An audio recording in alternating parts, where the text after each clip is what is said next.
par le monde, nourrir les gens qui ont faim, dans les rues, dans les villes, allons en son nom. Bonjour, ici Yolande Clément et bienvenue à votre émission de l'Église diocésaine au service du diocèse de Sault-Sainte-Marie. Et les gens vont peut-être reconnaître le visage de mon invité aujourd'hui, soit dans des émissions qu'on a déjà faites ensemble à l'Église diocésaine, ou peut-être que les gens étaient présents lors des expositions qu'elle a animées l'an dernier dans notre diocèse, des expositions réalisées par le bienheureux Carlo Acutis. Alors, je souhaite la bienvenue à Madame Louise Normando par Zoom qui nous vient de la Malbaie aujourd'hui. Bonjour Louise. Bonjour, bonjour Yolande. Oh mon Dieu, alors tu voyages beaucoup avec ce jeune Carlo. Oui, puis d'autant plus qu'avec la belle nouvelle que le pape François nous a annoncée le 20 novembre dernier, alors écoute, ça suscite encore plus d'intérêt pour connaître celui, Carlo, qui deviendra sous peu Saint Carlo Acutis. Oui, alors Louise, j'ai bien hâte aujourd'hui d'entendre ta mise à jour au niveau des expositions que tu as animées depuis notre dernière rencontre qui fait déjà 6 mois passés. Déjà, oui. Déjà, effectivement. Alors, écoutez, la mission se poursuit, celle de faire connaître Carlo, mais pas seulement de faire connaître Carlo. Il y a également le message qui est rattaché à Carlo Acutis, c'est-à-dire la mission de raviver la foi en la présence réelle de Jésus dans l'Eucharistie.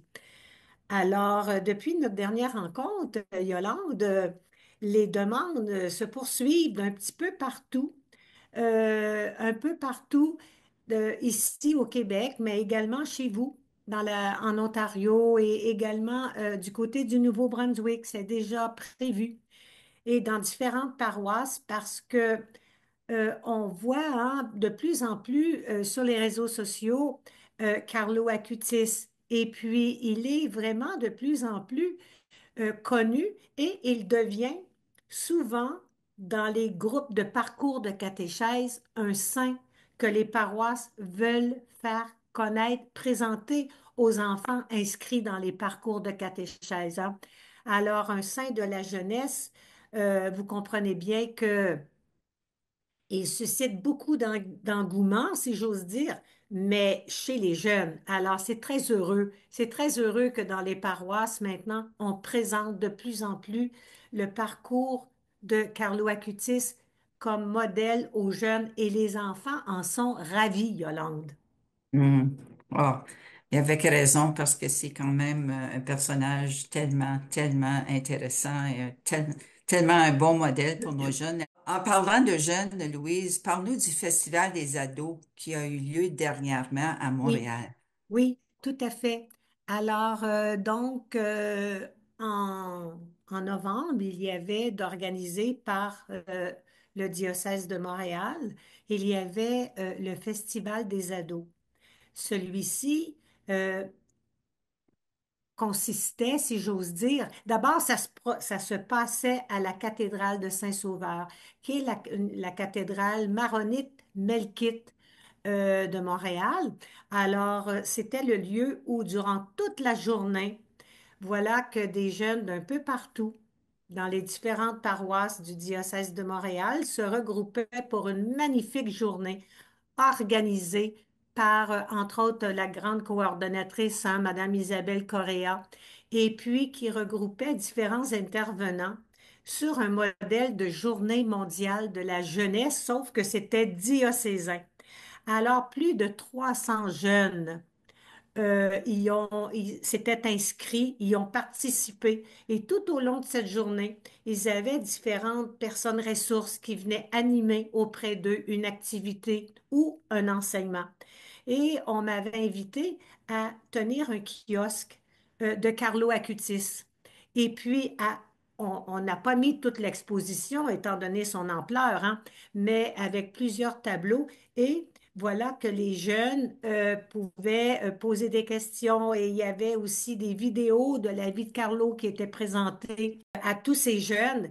Alors, ça a été une journée absolument magnifique et elle était clôturée par un temps de prière à l'intérieur même de l'église, animé entre autres par Monseigneur Lépine.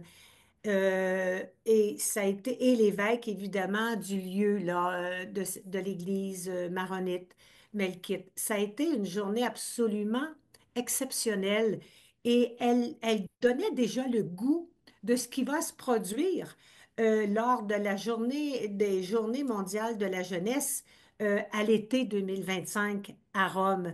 Alors, moi, j'étais émerveillée de voir de plus en plus comment ces jeunes accueille comme modèle Carlo Acutis. Alors, je pense que c'est, comment dire, pour moi, ça a été une journée absolument exceptionnelle. Voilà. Et j'ai l'impression qu'on va en entendre parler de plus en plus de Mais ça oui, d'ici à sa canonisation. Alors, écoute, parlons, je sais que tu es allé en Italie encore à l'automne, oui. l'automne dernier. Parle-nous, d'aller à la grande nouvelle du 20 novembre, parle-nous de ce pèlerinage-là que tu as vécu, à l'automne. Oui, alors toujours en lien avec l'agence Spiritour, j'accompagnais un groupe de pèlerins sur les pas de Carlo Acutis, tout comme en 2023. C'est donc que nous sommes allés à Milan, toujours la ville où a grandi Carlo, en plus de poursuivre dans 10 endroits différents où se sont produits des miracles eucharistiques au fil des siècles. Alors, c'était notre deuxième expérience avec ce groupe de pèlerins. L'accompagnateur, le prêtre, le curé Guy Simard de la région de Repentigny assurait le volet spirituel et écoutez, on entendait les commentaires des pèlerins qui nous ont accompagnés durant ce deuxième pèlerinage sur les pas de Carlo. Ça touche beaucoup les gens. Non seulement d'aller sur les lieux où a grandi Carlo, on a rencontré l'enseignante, Madame Valentina, on est allé dans la classe de Carlo s'asseoir, bon, etc. Cette fois-ci, malheureusement, on a pu parler à Madame Antonia, mais elle n'était pas à Milan. Au moment où nous y sommes allés, elle était à Naples. Mais bon, ce qu'on a fait, c'est qu'on a pu quand même présenter le reportage qu'on avait fait l'an dernier sur l'entrevue avec Madame Antonia. Par la suite, bien sûr, nous sommes allés à Lanciano, nous sommes allés à Assise, évidemment, où le corps de Carlo intègre, intact, est exposé au sanctuaire de la spoliation à Assise. Et puis, tous les lieux qu'on pense à Sienne, qu'on pense à Alatri, qu'on pense à Rimini, qu'on pense à un parcours, un parcours vraiment apprécié des pèlerins qui s'inscrivent à ce pèlerinage. Wow, ça, c'est tout un voyage, hein? C'est Oui, oui. Et toute une... les gens, vous savez, Yolande, en reviennent, là, comment dire, habités de la présence de Carlo, mais de son message. Parce que de son message sur les miracles eucharistiques, voir sur place des vitraux, des tableaux, l'objet même qui est exposé suite au miracle qui s'est produit dans différents lieux, eh bien, ça touche les gens. Les gens voient que les miracles eucharistiques, là, c'est une découverte. C'est vraiment une découverte. On ignorait avant cette recherche que Carlo a fait sur Internet, on ignorait que le Seigneur avait manifesté ainsi sa présence réelle dans l'Eucharistie d'autant de façons. Les gens voyaient sans doute un tableau. Bon, on savait qu'il y avait eu un événement spécial qui s'était produit dans cette église, mais là, de découvrir sur place, c'est une révélation, si je peux dire, de voir, tu sais, quand on voit le miracle, par exemple, d'Antoine, qui est devenu Saint-Antoine, ben, quand on le voit, ce tableau exposé à l'église de Rimini, et qu'on voit qu'est-ce qui s'est produit dans ce miracle eucharistique, ben, à ce moment-là, ce n'est plus seulement quelque chose qu'on feuillette ou qu'on regarde sur Internet. On est en présence. Et je pense à Cachia, où a eu le miracle aussi et où d'ailleurs est exposé le corps intègre, pas exposé, mais présenté le corps intact de Sainte Rita, eh bien, ça ouvre, ça ouvre notre esprit à tellement de connaissances, de phénomènes qu'on ignorait. Alors, les gens reviennent du pèlerinage, ma chère Yolande, là. Ils sont habités de tant de souvenirs, d'images. Euh, on nous dit, hey, moi, jamais plus, je vais voir ça de la même façon. Et le fait d'être allé sur place, tu sais, voir la tombe de Carlo devant laquelle il y a une vitre, une fenêtre qui nous permet de voir le corps de Carlo, eh bien, on peut le voir sur Internet. Mais lorsque nous sommes en face de sa tombe et qu'on voit ce jeune Hmm. exposé, je t'assure qu'il y a toute une émotion qui nous étreint. Alors, On peut juste imaginer. ah oui, tout à fait, vous avez raison. Puis je crois que pendant longtemps, ce jeune va toucher, c'est un jeune d'aujourd'hui, il faut pas oublier, hein, c'est un jeune de 2000, canonisé en 2025, c'est un jeune qui est né en 1991, décédé seulement en 2006, déjà béatifié et canonisé. Écoutez, c'est vraiment un cadeau du Seigneur exceptionnel. C'est pas fréquent.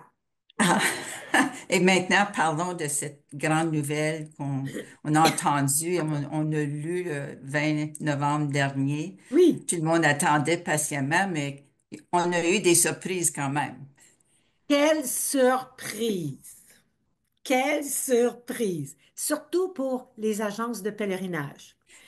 Parce que tous s'attendaient que notre pape François nous annoncerait la canonisation de Carlo pour l'été, pour la fin juillet, c'est-à-dire lors des Journées mondiales de la jeunesse, étant donné que l'âge de Carlo. Mais voilà qu'il a surpris tout le monde. Mais en même temps, c'est une excellente décision. Pourquoi? Parce que le Seigneur, pas le Seigneur, pardon, mais le pape François a choisi le 27 avril pour la canonisation de Carlo Acutis. Lors, lors comment dire, du jubilé des adolescents. Mais Carlo, c'est un adolescent. Il a 15 ans. Alors qu'il a réservé un autre jeune pour le jubilé des jeunes en juillet, Pierre Giorgio Frasetti, qui lui est un jeune adulte, 24 ans. Alors, le pape, c'est un visionnaire. Il a choisi deux moments particuliers durant cette année pour présenter, pardon, euh, pour la canonisation de deux jeunes. Alors, simplement que pour nous ici au Québec, eh bien, la canonisation du 27 avril, elle est un petit peu moins accessible en termes de date, parce que nous qui désirions amener beaucoup, beaucoup de jeunes, on a prévu davantage l'été, considérant qu'ils sont en vacances. Et c'est plus facile à organiser. Mais là, en avril, les jeunes sont aux études.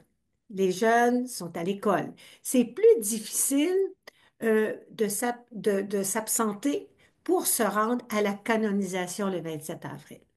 Première raison. Deuxième raison, eh bien, l'année 2025, elle risque d'être très, très, très le lieu où des milliers, pour pas dire millions de touristes vont se rendre. C'est l'année du jubilé, c'est l'année de la Porte Sainte, etc. Alors, il fallait que les agences se préparent très à l'avance pour les réservations d'hébergement. Mais voilà qu'on se tourne rapidement à l'annonce du pape et là, il faut faire rapidement les demandes d'hébergement pour le 27 avril, ce qu'on n'avait pas vraiment vu venir. Mais bon, les agences sont habituées sans doute à vivre comme ça des changements rapides. Alors donc, le 27 avril, c'est la canonisation de Carlo Acutis. Et durant l'été, eh bien, il y aura Pierre Giorgio Frasetti et plusieurs autres personnes que le pape nommera, qui deviendront des saints. Alors voilà, donc rapidement là, il faut s'organiser. On s'adapte, hein, on s'adapte, mais là, je sais que tu travailles avec le diocèse de Hearst pour le jubilé des jeunes, si je me Bien, trompe pas. oui, mais c'est surtout la directrice de Spirito, Madame Anne Godbout, qui, en lien avec les jeunes du diocèse de Hearst, Mossonnet, je crois, Mhm. Oui. avec l'évêque, Monseigneur Tremblay, a prévu un pèlerinage là-bas, en Italie. Entre autres, c'est du 21 juillet au 4 août prochain. Alors, lors du jubilé des jeunes. Alors, on a demandé, c'est-à-dire Madame Godbout, a proposé de, s'il y avait quelques places de disponibles, que des jeunes du Québec se joignent à ce groupe pour le Jubilé des jeunes organisé par le diocèse de Hearst. Alors, c'est magnifique.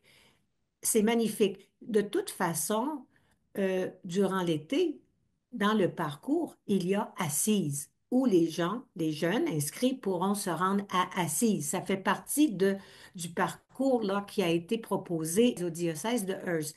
Et durant ce pèlerinage, il y a vraiment la visite de plusieurs villes tellement intéressantes et évidemment de toute forme d'activité pour susciter l'intérêt de jeunes et de jeunes adultes et d'adultes également. Faut pas l'oublier.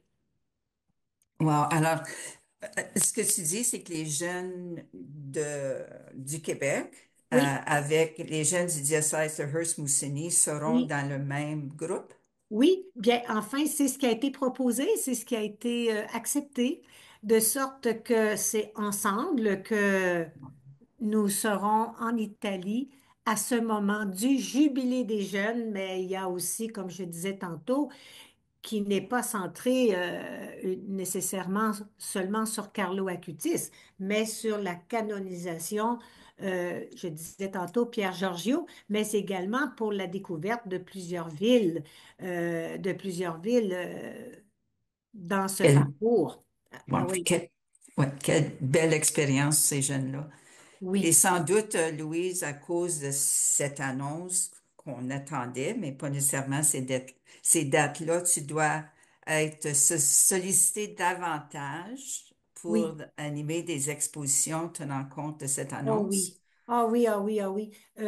Écoute, moi, je dis, Seigneur, j'aime tellement présenter cette exposition. Alors, tant que ma santé est au rendez-vous, je ne refuse jamais de me déplacer. Alors, tu vois, aujourd'hui et toute la semaine, je suis au monastère des Petits Frères des Pauvres à La Malbaie. Je rentre chez moi et la semaine prochaine, je suis du côté de Thetford Mines. Alors, encore là pour quelques jours. Il y a relâche pour Noël, mais dès le 4 janvier, je recommence dans la région de Trois-Rivières, la fin de semaine du 4-5 janvier, et ainsi de suite. Alors, chaque fin de semaine, euh, je me rends déjà, c'est réservé presque jusqu'à l'été prochain. Chaque semaine, chaque fin de semaine, je dois dire, parce que c'est surtout à ce moment-là que les gens sont disponibles pour assister à la présentation de la vie de Carlo, mais aussi de visiter son exposition. Et puis, écoutez, je répète, cette nouvelle a suscité encore davantage d'intérêt. Les gens veulent, les paroisses, les jeunes désirent le connaître davantage. Alors, j'ai eu le bonheur de me rendre plusieurs fois en Italie. Je connais la maman, l'enseignante, l'employé de la famille, etc. Et c'est avec grand plaisir que je présente Carlo. Et ensuite, j'ai constaté, Yolande, que sur place, il y a beaucoup d'initiatives des paroisses pour organiser. Il y a des groupes de jeunes qui s'appellent le groupe Carlo Acutis de la paroisse. Il y a des centres qui s'ouvrent, qui s'appellent le Centre des jeunes Carlo Acutis. Plusieurs paroisses euh, créent un petit espace. Il y a une chapelle d'adoration qui s'appelle la chapelle Carlo Acutis. Alors, les initiatives se multiplient pour que, une fois que les jeunes ont assisté à qui est Carlo Acutis, eh bien, que ça ne tombe pas ensuite dans l'oubli. On crée des suites pour continuer de maintenir et que Carlo demeure un modèle. Alors pour ça, il faut entretenir. Hein? Et ça, c'est le rôle des paroisses, c'est le rôle des catéchètes, des agentes pastorales. Et je suis vraiment, je pense entre autres à une paroisse du côté de Bécancour où on a le Radio Espérance. Et sur cette Radio Espérance, eh bien, de plus en plus, on met des articles ou enfin des photos, des vidéos de Carlo.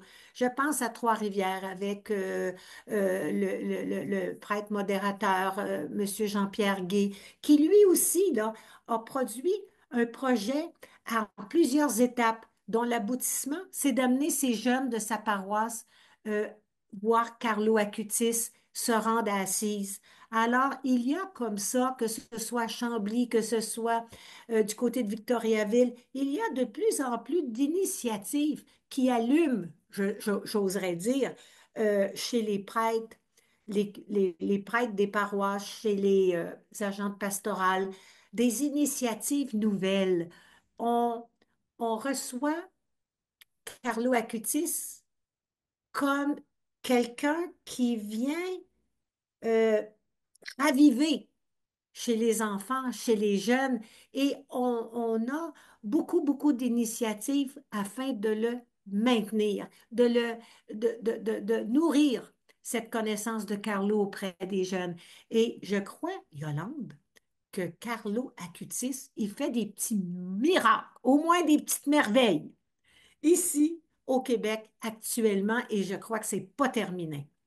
Non, exactement. Puis je tiens à informer les gens à l'écoute que Louise et moi travaillons à un projet depuis quelques mois pour faire revenir les expositions de Carlo en mai et juin 2025 dans le diocèse de Sault-Sainte-Marie. Alors, je travaille à la coordination de ce projet, mais il est encore à l'étape embryonnaire. Alors, on peut pas tout s'assurer que les choses vont fonctionner comme qu'on prévoit. Alors, mais je promets de vous garder au courant au niveau du développement de ce projet.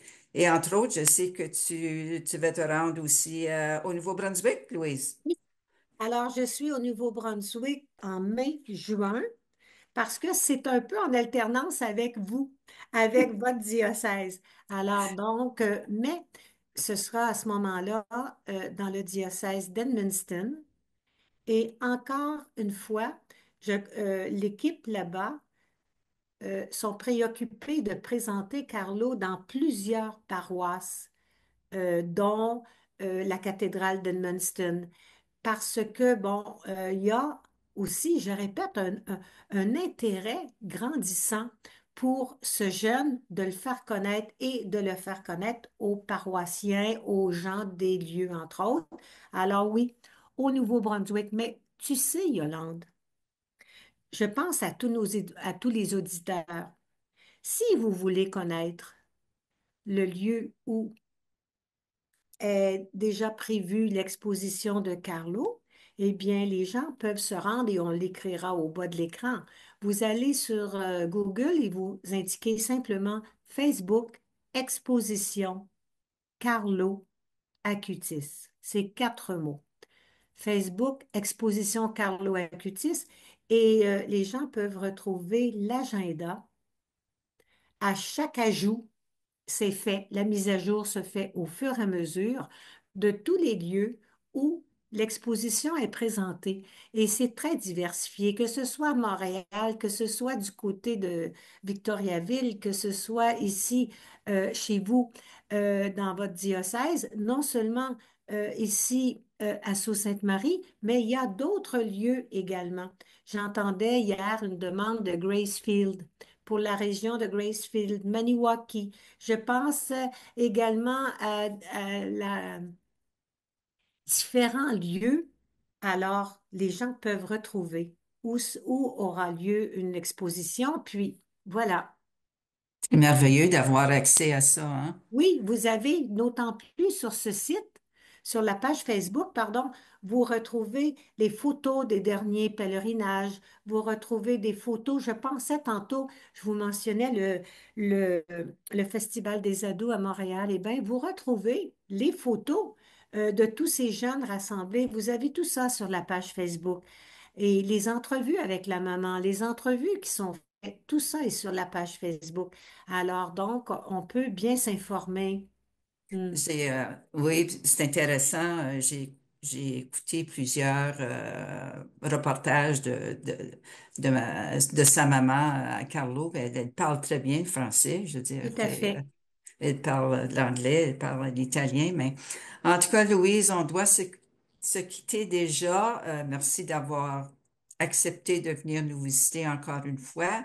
Euh, et vous, à l'écoute, qui désirez connaître davantage le bienheureux Carlo Acutis et bientôt Saint Carlo Acutis, je vous invite aussi à vous rendre au lien des émissions de YouTube de l'Église diocésaine qu'on va afficher à l'écran et en plus de la page Facebook dont Louise mentionnerait. Alors, euh, Oui. et plein de sites. Alors, merci beaucoup, Louise. Merci. Puis Merci on va infiniment et au plaisir de se retrouver bientôt dans votre diocèse de Sault-Sainte-Marie. absolument au mois de mai. Alors, et je tiens, comme j'ai promis, je vais tenir les gens au courant au développement de ce projet. Alors, Yolande Clément avec Louise Normando pour l'Église diocésaine au service du diocèse de Sault-Sainte-Marie. À la prochaine. Merci. Ô Jésus, je t'adore, toi qui m'aimes tel que je suis, je t'accueille dans mon cœur, tu me donnes ta lumière, je t'adore.